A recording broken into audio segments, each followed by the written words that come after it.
Kim, would you like to do a karakia? Sorry, not now. Once you've... Oh yeah, I can do the council blessing. All right. Maria, are we live streaming? All right, cool. Cool, morning everyone. Welcome to our Strategy, Operations and Finance Committee meeting of the 12th of September. Welcome to elected members and community board members included in that as well. To Jason Holland, who's Chris Pavan today, but also lots of relevant items on the agenda for the district planning team. And yeah, also to other staff in the room, and thank you for your mahi in preparing our agenda and reports for us today. So the council blessing. Ia mātou e whiriwhiri ana i ngā take ke mua i o mātou aro, e pono ana mātou ka kaha tonu ki te whakapau mahara hua pai mo ngā hāpore e mahi nei mātou. Me kaha hoki mātou katoa kia whaihua kia tōtika tā mātou mahi, a mā te maia te tero whakamua me te hihiri kataia te arahi i roto i te kotahitanga me te aroha. Kia ora. Apologies we have from Councillor Glenn Cooper, Community Board Member Michael Moore, and we also have Glenn Olsen who's joining us online. So is there someone who could move those two apologies? Moved Councillor Halliday, seconded Deputy Mayor Kirby. All those in favour? Against? That's carried. Item number 4, declarations of interest relating to items on the agenda. Have not been made aware of any of those. Public speaking time for items relating to the agenda. We have no public speakers today. Deputations, also none.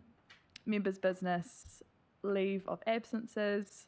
You can let the Mayor's office know of any matters of an urgent nature, none that I've been made aware of. Updates, we also have none scheduled for today, so that takes us straight through to item number 9, reports. As a reminder, sent out the soft tikanga as we do ahead of every hui, that if you have kind of really detailed questions specifically about operational matters, please send those through to either staff or myself ahead of the meeting so we can at least have an answer prepared or an answer provided to you. And also to note that on each of the 3 reports coming to us today, we have had briefings, and also for a couple of them, it's kind of the sort of, well, for one of them especially, the last stage of the process. And the other 2, we're just, again, seeking to go out to consult. So hopefully a relatively quick hui today. I don't want to jinx it. But by all means, ask any questions that you want to ask. But also refer to the briefing slides on LG Hub if you might be able to find your own questions answered through those. So we'll move to 9.1, decisions on omnibus plan changes 1D, 1F, 1K and 1L to the operative district plan. So yeah, Jason, pass to you. Kia ora koutou, thanks very much. So this first report on your agenda today relates to 4 omnibus plan changes. And before I get into any of the detail, I just want to introduce you to Asta, who has done a sterling job of shepherding these plan changes through their latter stages of the process. So thank you very much, Asta, for all your hard work on that. These 4 plan changes were part of a wider package of plan changes whose origins actually go back to October 2021, when Council initiated work on that wider omnibus package. And this particular set of 4 have progressed all the way through the RMA statutory process, so that they're now at the last stage of the process. And let me just remind you what those main stages were. That they initially, the first stage really was public notification, the opportunity for people to make submissions. Anybody had that opportunity. There was then the opportunity for further submissions, where people could do cross submissions on what each other said. Now, typically, with a plan change, the next stage is then having a hearing where those who wished to be heard would have the opportunity to say what they wanted to say to a hearings panel. But in this case, with these 4 plan changes, in fact, there was no need for a hearing on any of them. And that is because after, in some cases, some negotiations with submitters. In other cases, there just were no submitters that wanted to be heard in the first place. Nobody wanted to be heard. And then I should also add that there actually, despite the fact that we went we went wide with the consultation, and it was public consultation on all 4 of these, there actually weren't very many submissions at all on these plan changes. So there was no need for a hearing. And in fact, Council itself made some decisions, and it was back in, I think, early July that you made some decisions on some of these, which were of, let me characterise it by saying, a reasonably minor nature in terms of some tweaks in response to some ideas from submitters that were good ideas. So we actually have gone all the way through the steps in the process so that now, finally, and it does take a couple of years to work through these things, because that's the RMA process. You are at a point today where you are able, and you're being asked to make decisions to complete all 4 of these plan changes. And by complete, we use the word operative, and that's the RMA language for done and dusted, which is always a good news story with a plan change because it does take a while. So it's always a relief to finally reach that final hurdle. This final stage, this final set of decision making is a fairly ceremonial stage. You've already made decisions on submissions. That was in July. This really is just a ceremonial stage. The RMA requires, once, assuming that you are happy to make those decisions today, staff will then exercise a couple of their delegated authority to do a couple of steps. One of them is to put a public notice out to say, job done. Another one is to put some common seals in the district plan that is, again, it's very much a ceremonial thing to say, done, done, done, and done in terms of these 4 plan changes. So we've talked quite a bit about what these plan changes have, what they were trying to achieve in July. I won't go into massive detail about that again today, but I will just reflect on the fact that on page 7 you've got in paragraph, actually now, I should be using the agenda pages, not the other one. So I don't want to cause confusion by doing that. The page I'm referring to, oh, actually it is still page 7 in the agenda. Paragraph 6 does give a really quick, snappy summary of what these plan changes covered. And I'll just read that out for you for completeness. So plan change 1D corrects some errors in the district plan maps, and particularly in relation to Arawhata Road, Tūtanakai Street and Ventnor Drive, to make sure that they have the classifications in the network hierarchy right. That's important for the purposes of managing development on those streets, making sure that the busiest of those streets, there are some protections around making sure that vehicle access is managed correctly, so you don't end up with people backing onto a busy road and creating all sorts of havoc. That's what that's about. Plan change 1F, you'll recall, amended a rule, one rule, Eco R6, to deal with an issue that arose some time ago where unfortunately the rule was used in a way that it wasn't intended. There was a number of trees removed that unfortunately kind of went beyond what the intent of the rule was to allow. This is about closing that up and making it much tighter so that that circumstance isn't able to happen again. And it also added coastal kānuka to our key Indigenous tree species list, so it gets the protection that it needs. Plan change 1K, electoral signage, a matter that's very close to the hearts of all. Well, this is like the smallest plan change in the history of plan changes, and all it does is just make sure that there's an alignment between the district plan and national regulations on this topic. That's all it does. And as you can imagine, the public wasn't exactly captured in terms of its imagination by this. We didn't really get any submissions on this at all. But I know it's important to you, so good to get it done. And then finally, plan change 1L, you'll recall that there was a withdrawal that council made in July to take out the McLean Park part of this. That was the bit that did attract some submissions and further submissions. By withdrawing that part, you've actually done what those submitters asked. That rezoning was therefore no longer a part of plan change 1L. But the rest of the Plan Change 1L, you are being asked, or it rezones a number of other sites, council-owned sites, to actually reflect the use that they are intended for. And so all of those 4 plan changes are now ready for you to make decisions on, to complete them. And that just about wraps up my summary. Great, thank you so much, Esther, and thank you, Jason. Councillor Coe. Thank you. For all the reasons that Jason has just outlined, I'd like to move recommendations A1 to A4. All right, so that's been moved and seconded. Councillor Pravan. Oh, sorry, right of introduction. Councillor Coe. Well, I don't think I think Jason's done that for me, so Yeah, okay. I won't Sure. reiterate that. Would you be able to pop your mic off then? Thank Sorry, you, yeah. Councillor Pravanov. And feel free to ask any questions as well if anyone does have them through debate. Councillor Pravanov. Yes, thank you. I do actually have a couple of questions. So, in relation to Plan Change 1F, on page 13, just for me to understand this, it's in 1, it says located in an ecological site excluding trees on an urban environment allotment.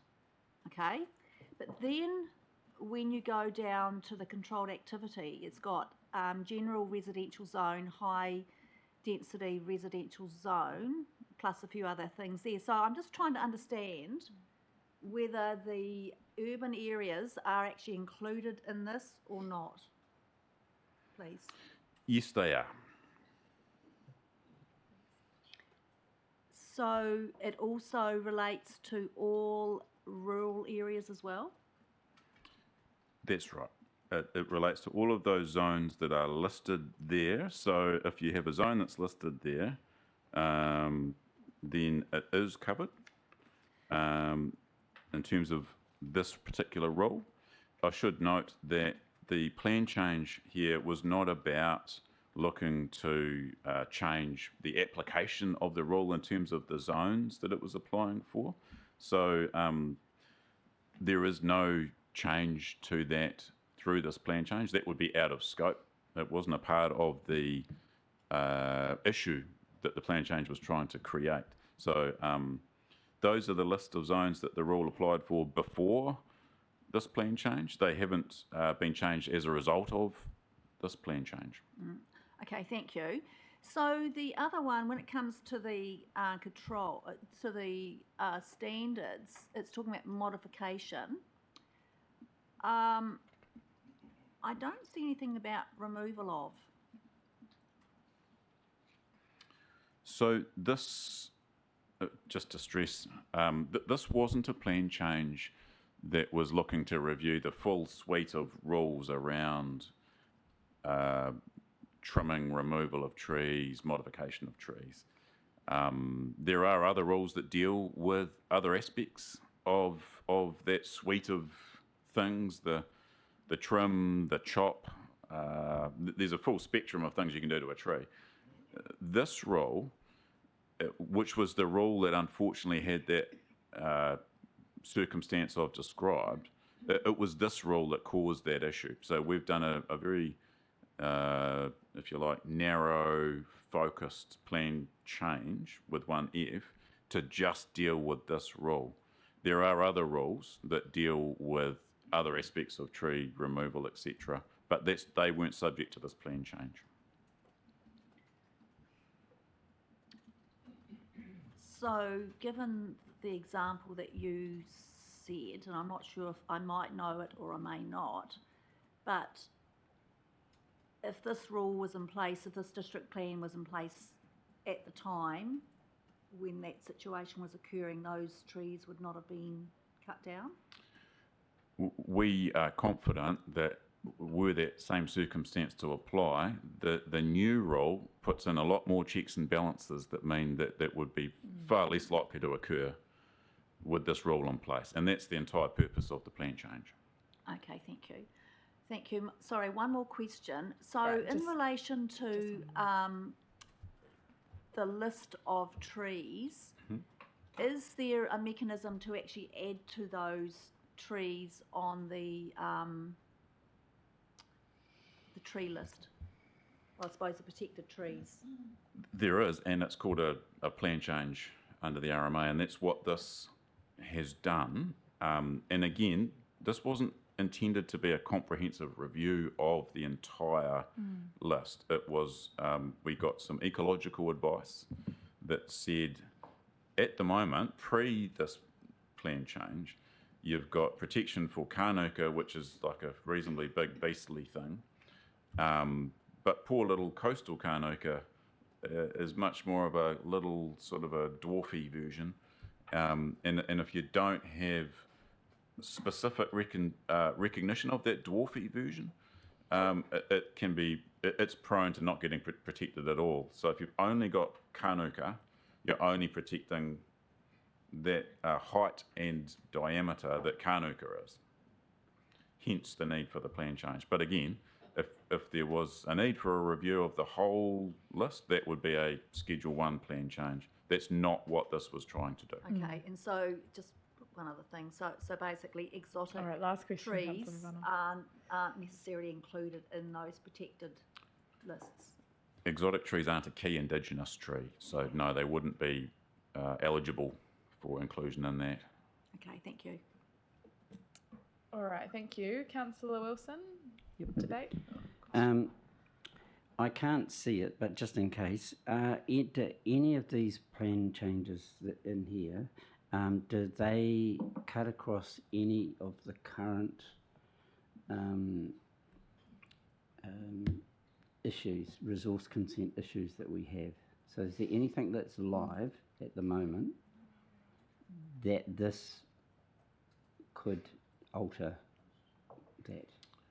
Yeah, look, obviously pretty hard for me to advise you on the full suite of resource consents that might be going through the process at the moment. I would just say that generally speaking, when an application is lodged, it's assessed against the plan at the time, and some of these, Plan Change 1F, for example, by the nature of this kind of plan change, it's had legal effect since it was notified. So if there's been a consent lodged in the last basically 2 years, which is sort of relevant to this, then it would have been a consideration. Right. And just lastly, so none of these changes can be applied retrospectively to a consent that's live? That's right. Yeah. Okay. Great, thanks, Councillor Wilson. Last question or contribution to debate, Councillor Cofford. Oh, thanks. Thanks, Jason and the team. Just with respect to Plan Change L, you've got reference to open space zone and natural open space zone. Could you just refresh us on the differences there? And are they, on the whole, council-owned land, and are they protected? And also, could you just update us on the Waikanai Garden Circle and the status of that with regard to what we were talking about before, the qualifying matters, and where that stands at the moment? Okay, so I'm hearing three things, and I'll do my best. I'll start with the middle one. I'm not sure if all of that is entirely relevant to the item on the agenda around these 4 plan changes. Yeah, Plan Change L, it's just a yeah, question. if we could answer, yeah. Yeah, I think the third one Probably could possibly be Take that is one edging off. to that. So, gosh, now my memory's struggling to remember just what the three open things were. space. Just Natural open space and open natural, space. Natural Okay, open space. and then you asked, in terms of council-owned land. Yes, So, yes. Plan Change 1L only relates to rezoning council-owned land. Right, thank you. So hopefully that answers that question. Yeah. The difference between natural open space and open space zone, they do have some differences in terms of the rules that apply to each. And those are, of course, all set out in the district plan. And the rules are intended for the, I guess, to achieve the purpose of what that zoning's for. So natural open space zone, you'll read the description of that in the district plan, and off the top of my head, essentially it is around land which hosts natural values, lots of trees, not a lot of concrete. Open space zone actually can be, well, it's got a different purpose. It depends on the nature of the precinct, local purpose or recreation, but it is anticipated that open space zone, you will see toilet blocks, you will see some car parks, you'll see some playgrounds, you'll see some nice grassed areas, as opposed to natural open space. The word natural probably gives you a pretty good clue. There's going to be more trees and hopefully some nice birds flying around. Lovely. So we won't see any major buildings being constructed on any of these spaces without coming to council? There are rules that are obviously different for those zones than they are for, say, general residential zone. General residential zone, you're going to obviously find the rules are a lot more enabling. Town centre zones, etc. Open space zones, yeah, they're a little bit more limiting. You can still apply for resource consent to do things on these zones, and that gets assessed against the policies and objectives. And the policies and objectives tell a story for natural open space around, obviously, wanting to be very cognizant of those natural open space values. So the rules aren't quite as enabling for doing things. Open space zone, you've got your recreational uses. Clearly, recreational uses need stuff, playgrounds, toilet blocks, car parks, etc. Therefore, the rules are going to be enabling of doing that stuff to a greater extent. Thank you. Thank you, Councillor Coford. Councillor Pravanov, we might just go to Councillor Halliday first because he hasn't had the chance. Would you be able to turn your... Oh, yeah. Yeah, Councillor Halliday. Look through you, Madam Chair. It's more a statement. Just want to congratulate council officers on a great piece of work. Myself and the Deputy Mayor contemplated putting a motion in place to see whether Jason would jump over the table at us. But thought no one needs that grief. And great that we've had the workshops and briefings around this as well, which has given us a lot of lead-in with regards to answering any questions. I take on point what Rob said around the garden precinct and the beach precincts. There needs to be some conversations in that space. So I just want to flag that. It'll be nice to talk a bit more about that. But nice streamlined piece one. It's just amazing how much work even has to go in for a streamlined process. Yeah. Really, at the end of the day, it's quite staggering. But no, thanks to you and your team, and looking forward to having this signed off. Great, thanks, Councillor Halliday, and I completely echo that as well. Councillor Pravanov, one last really quick question, if you feel like it is going to add value. Yes, so thank you. Plan change 1D, it says that these routes aren't shown on the district plans. Can we please be sent where they are in the district and what the criteria are for assessing what the type of route it is, please? I know, but that's not the criteria. So happy to recirculate. I think probably the most useful document would be some of the material that's been sent around on the 4th of July. Yeah, thank you. So that's fine. Thank you. Cool. That's been noted. Thanks, Councillor Pravanov. All right, that's been moved by Councillor Coe, seconded by Councillor Halliday. I just Right want of to say... reply? Yeah, right. Yeah. Look, I'm sitting here feeling quite frustrated, I have to say. Look, this item should have been dealt with in about 2 minutes. We've had briefings. This is a ceremonial occasion. I think if people are wanting to find out more information about the implications of it and how it operates, I think that's something that should be done offline. So I just think we need to get better at doing this stuff. But anyway, that's my right of reply. It's a ceremonial occasion here, as Jason has said. This is a formality that we need to go through. I'm going to, cut the ribbon and say, let's just do this and get the paperwork out of the way. Thank Great. you. Thank you, Councillor Coe. It's appreciated. All those in favour? Aye. Against? That is carried. Great. Thank you so much, Esther, and thank you, Jason. Congratulations. All right, 9.2, we've got the dangerous, affected and insanitary buildings policy statement of proposal and approval to consult. Welcome, Chris and Hamish.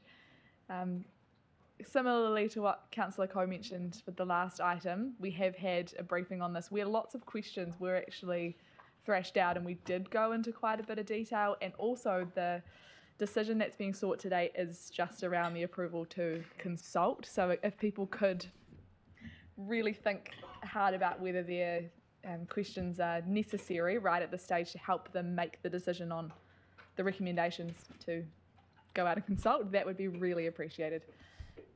Great, thank you. Shall we pass to Chris? Cool, thanks, Chris. If you could just push your microphone, great, thank you. On the right-hand side, yeah.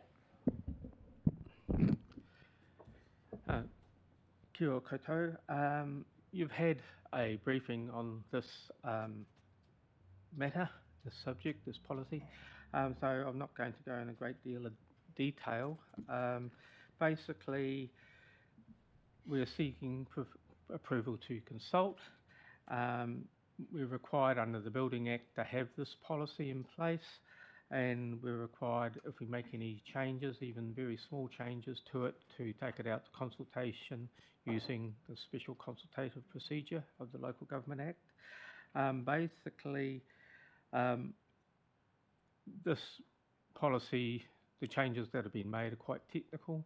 The main one is that affected buildings has been added to the title and included in the policy, and that comes from a directive from the Building Act to do so.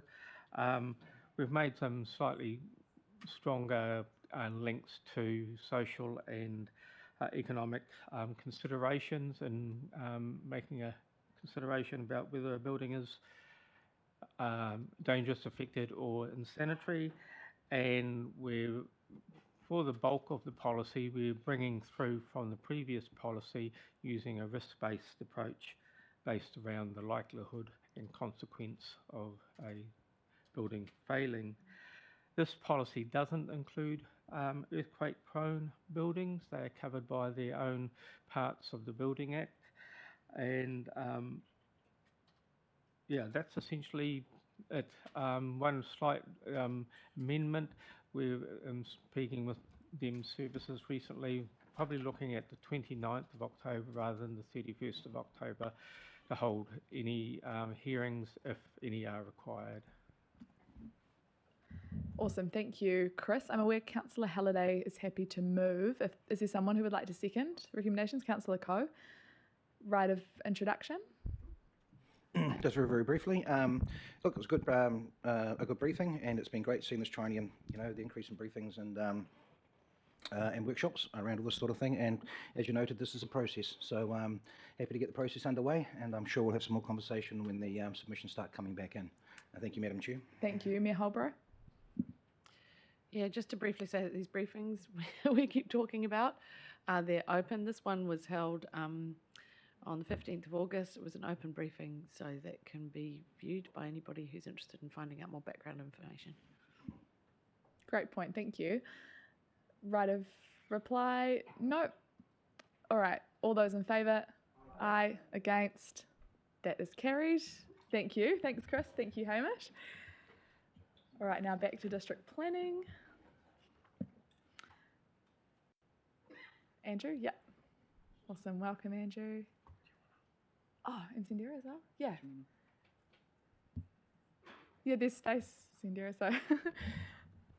Awesome, so moving on to item 9.3, seeking approval for public notification of proposed district plan change 3. Again, we've had a briefing, we go back to that. And yeah, lots was thrashed out in that briefing. So over to, yeah, Andrew. Oh, yep, Jason, cool. Kia ora koutou. I'm going to hand over to Andrew shortly, who has prepared a verbal introduction. So I won't hold the fort too long, but I just wanted to acknowledge that there's been a lot of work that's got us to this point. I wanted to thank Andrew in particular for all of the mahi he's done, and you'll recall, of course, that Andrew's been with us on the journey through Plan Change 2, when Ka Rewa Urupa was first put up as an area, and indeed just a wider issue which needed council's attention.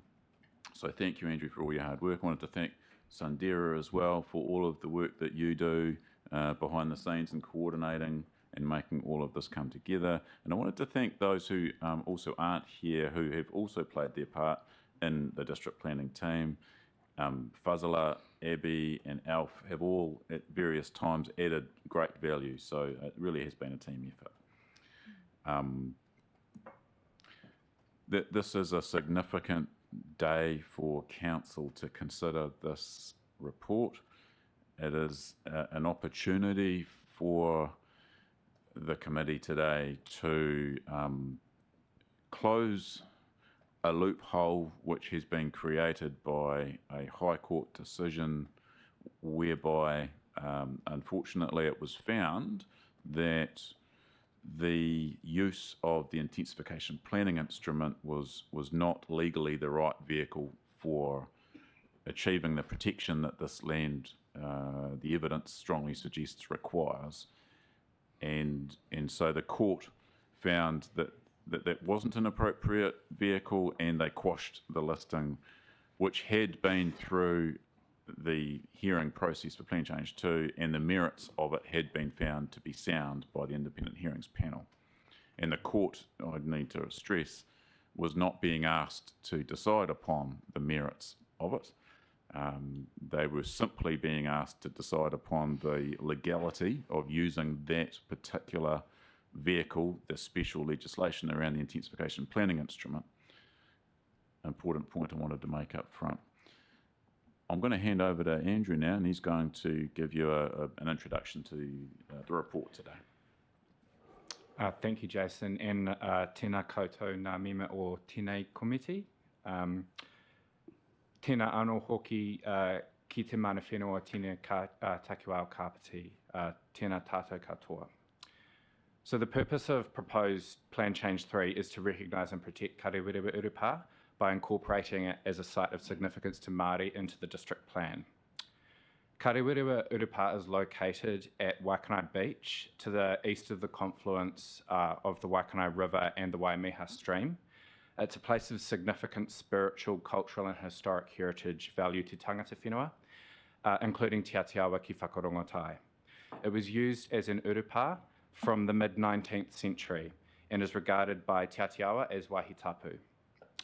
In the late 1960s, the urupā was purchased by the Waikanae Land Company as part of the development of the wider area at the southern end of Waikanae Beach.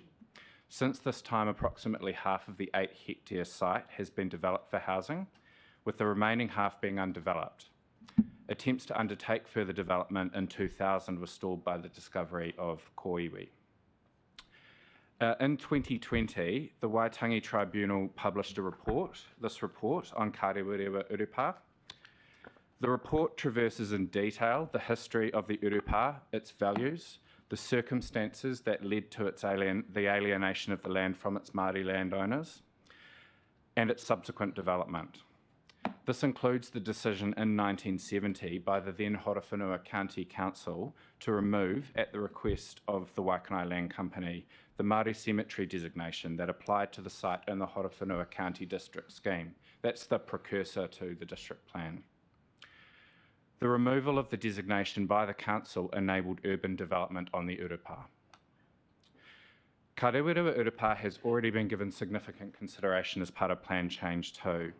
In 2022, when the government directed the council to prepare a plan change to incorporate the medium density residential standards, the council recognised that Karewerewa Urupā would be vulnerable to development under these standards and decided to protect the urupā by recognising it as a site of significance to Māori.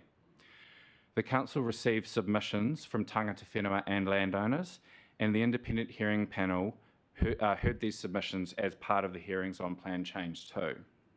After hearing submissions and evidence, the panel concluded that, quote, the Karewerewa Urupā block values are historical, spiritual and cultural associated with the occupation of Te Atiawa and events associated with that land. These are not solely burial values as an urupā, but importantly include those values. That includes the remains of esteemed ancestors that engage the highest obligations for protection and care following Te Atiawa's tikanga, end quote. The panel recommended that Karewerewa Urupā be incorporated into the district plan, and council accepted this recommendation on 10 August 2023. Subsequently, as Jason's mentioned, the Waikanae Land Company sought a judicial review of the council's decision to include Karewerewa within Plan Change 2. The Waikanae Land Company owns the undeveloped land within the Urupa and is the developer that originally purchased the land in the 1960s. The High Court found that Karewirewa could not be included as part of Plan Change 2 because of the special legislation under which Plan Change 2 was prepared, and subsequently they quashed the listing. However, the court confirmed that the council could include Karewirewa Urupa through an ordinary plan change under Schedule 1 to the Resource Management Act. Plan Change 3 is an ordinary plan change. Using the existing district plan framework for sites of significance to Māori, Plan Change 3 proposes to apply 2 different types of overlay at Karewirewa. These overlays control, to varying degrees, land disturbance, earthworks, alterations and additions to existing lawfully established buildings, construction of new buildings and subdivision. These 2 overlays are shown in Figure 1 of the report. The Wāhangatahi overlay provides a high degree of protection and is proposed to apply to the parts of Karewirewa that have not yet been developed. Most types of development require a resource consent before it can occur in this area. The Wāhangarua overlay is proposed to apply to the parts of Karewirewa that have already been developed. This overlay recognises the values of the Urupa while enabling existing landowners to undertake a modest amount of earthworks and reasonable alterations and additions to their existing homes without a resource consent. It is important to note that Plan Change 3 does not prohibit development at Karewirewa Urupa. Rather, any development that breaches permitted activity standards must obtain a resource consent before it occurs. This enables engagement with tangata whenua. The Resource Management Act provides that Plan Change 3 will have immediate legal effect. This means that from the date that the plan change is publicly notified, the district plan rules for sites of significance to Māori will apply at Karewirewa Urupa. This provides protection for the Urupa while the plan change goes through the process of public submissions and, if required, a hearing. Plan Change 3 has been prepared with urgency and recognition of the vulnerability of Karewirewa to further development. While it's not required by the RMA, Council's recent practice has been to consult with the public on draft versions of plan changes prior to public notification. Because of the urgent need to protect Karewirewa, the Council hasn't done this in this case. So recognising this, an extended submissions period of 30 working days is recommended, alongside direct notification of all landowners in the area. This will enable opportunity for landowners, tangata whenua and the public to participate in the planning process. So to conclude, Karewirewa Urupa is a place of cultural, spiritual and historic heritage significance. It is wāhi tapu to tangata whenua. However, historical decisions have resulted in the alienation of the Urupa and its subsequent development. The recognition of Karewirewa through Plan Change 3 is a step towards restoring the mana and dignity of the Urupa. It also enables the Council to meet its obligation under the Resource Management Act to recognise and provide for the relationship of tangata whenua with their wāhi tapu. It is therefore recommended that the committee agrees to proceed with the public notification of proposed Plan Change 3. Thank you. Oh, kia ora, Andrew. That was a really, well-written sort of summary of how we've gotten to this point. And thank you very much for preparing that and also all your work in preparing the plan change as well. And just acknowledge also, I think, the heart with which you do the work that you do and the whole district planning team and yourself too, Sandira and Jason. So, thank you also for the work you've done alongside mana whenua in getting to this point.